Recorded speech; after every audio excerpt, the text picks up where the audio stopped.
kwenye motisha ya leo kulikuwa na kijiji kilichozungukwa na misitu na mito. Miaka ilivyokuwa inaendelea kupita, ukataji miti uliongezeka na maji ya mito yakaanza kukauka. Watu walihangaika kweli kweli, mashamba yakakauka, watoto walitembea mbali kutafuta maji, yani ikawa tafrani.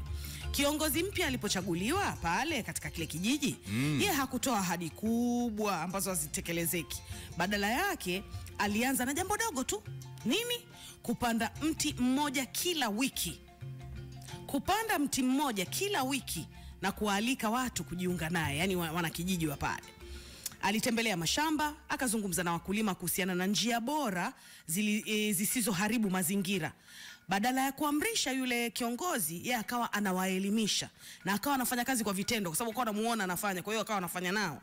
Aliandaa mikutano ya kijiji kujadili suluhisho za pamoja. Kila sauti ilihesabiwa. Mwaka mmoja baadaye, ndani ya kile kijiji walikuwa tayari wameshapanda maelfu ya miti.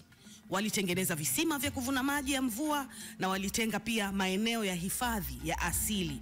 Hali ya hewa katika kile kijiji ikabadilika kabisa na mazao yakaanza kurudi. Tunapata fundisho gani kwenye motisha ya leo siku hii?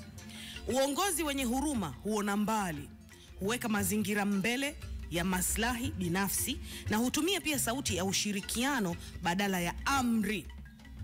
Kuponya mazingira ni kuponya maisha. Chukua hiyo.